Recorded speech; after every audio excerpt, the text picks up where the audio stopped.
লাল ঠোঁট কাল থেকে ভ্যানওয়ালা দেখতে পাবে না পাবে না বলো? পাবে? রিক্সাওয়ালা দেখতে পাবে? টোটোওয়ালা দেখতে পাবে? পাবে না। তোমার দেওয়ার দেখতে পাবে? পাবে না। তোমার ভাসুর দেখতে পাবে? পাবে না। তো তাহলে তুমি লাল ঠোঁট করে গাঁওয়ালাকে দেখাবে কেন? টাকা দিল স্বামী আর একটা ফেয়ার অ্যান্ড লাভলি আর একটা ভিকো টারমারির দাম, ওইটা জুটে দেখা একটা স্বামীর পাছার দিক দিয়ে হাওয়া বেরিয়ে যাচ্ছে। 200-250 টাকা করে এই স্টেশনারি জিনিসের দাম, মেজের জিনিসের দাম, আর স্বামীর টাকা দিয়ে ওইগুলোকে কিনে আর ঠোঁটে আর চোখে আর মুখে লাগিয়ে তুমি স্বামীকে না দেখিয়ে গাঁওয়ালাকে দেখাবা, এটা একবারে ডাহা অন্যায়। এত বড় অন্যায়ের সঙ্গে তুমি জড়িত হতে যাবে, এটা যেন না হয়। আল্লাহ তাআলা তোমাকে যেন হেফাজত করে। আচ্ছা, তারপর কথা কি বলছিলাম? পর্দার কথা। পর্দার কথাতে এবার তোমরা মনে মনে বলবে, মুলি সাহেব হাতের আঙুল দেখানো যাবে? তো কথা শুনো আমার দিকে। তোমার এই মুখখানা, তোমার এই মুখখানা আর তোমার এই হাতখানা দরকার পড়তে গেলে তুমি খুলতে পারবে। খেয়াল করলে কথার দিকে? তোমার এই মুখখানা আর তোমার এই হাতখানা দরকার পড়লে তুমি খুলবে, আর যদি দরকার না পড়ে তো ঢেকে রাখবে। কেন? তুমি হইলা মধুর বয়ম। তুমি মধুর বয়ম। যদি মুখখান না ঢাকো তো মধু ভর্তি বয়মে যদি ঢাকনা না লাগাও তো মাছি বসবে না গে, ওতে পোকা হয়ে যাবে না? তো তাহলে তোমাকে আল্লাহ তাআলা যে সৌন্দর্যটা দান করেছে, সেই সৌন্দর্য দেখা যায় কোনখানে? তো তোমার চেহারাই। কাজে চেহারাটাকে ঢেকে রাখতে হবে যাতে কোনো মানুষের তোমার চেহারার প্রতি নজর না যায়। আর শরীরের কাপড় যেখানে সেখানে এমন ভাবে যেন না পড়ে যে দেশের লোক গায়ের লোক দেখতে পাই। ইমানকে বাজিয়ে দেখবে মাঝে মাঝে, ইমানকে বাজিয়ে দেখো আমার ইমান ঠিক আছে না নাই।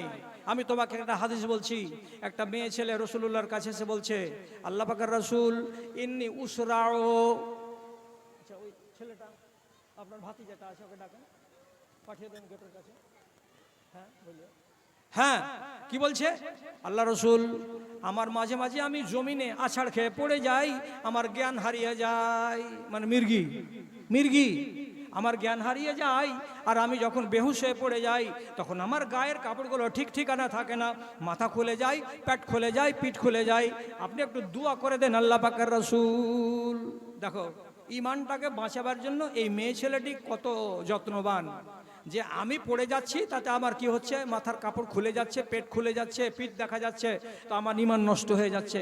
রসুল আপনি দোয়া করে দেন আমি যেন এরকম বেহুশ হয়ে না পড়ি আর আমার শরীর হাত যেন দেখা না যায়। ঈমান বাঁচাবার তাগিদে দেখো একটা মেয়ে ছেলে। এবার রসুল বলছেন, ওরে বাবা মেয়ে ছেলে, তুমি যদি বলো আমি দোয়া করে দিব আর তোমার মির্গির রোগ ছুটে যাবে। আর যদি তুমি সবুর করো, সবুর যদি করো তাহলে পারে তুমি এর বিনিময়ে জান্নাত পাবে।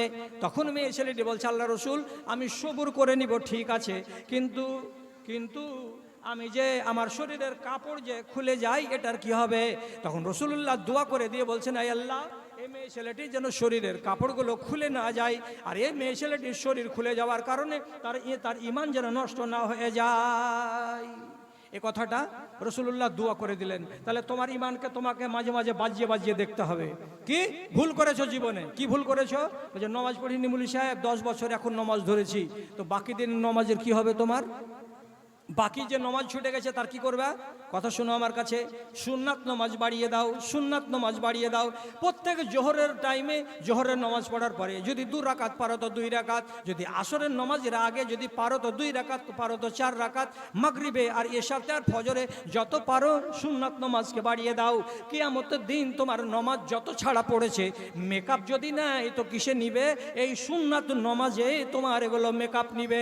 অতএব মায়েরা বোনেরা, আগে কার গুনাহকে যদি মাফ করতে চাও তো সুন্নাত নামাজকে বাড়িয়ে দাও। রোজা বাড়াতে পারবে? রোজা তোমরা মেয়ে ছেলেরা তো নফল রোজা করো। কতটি রোজা আছে? নফল রোজা জানা আছে কি? কয়টা নফল রোজা হয়? প্রত্যেক মাসে সোমবার আর বৃহস্পতিবার নফল রোজা রাখা যায়। প্রত্যেক মাসে 13 তারিখ, 14 তারিখ, 15 তারিখ 3টা দিন 20-এর রোজা রাখা যায়। সওয়াল মাসের 6টা রোজা নফল আছে তা রাখা যায়, এবং আরাফার দিনকার রোজা রাখা যায়। এরকম নফল রোজা অনেক আছে।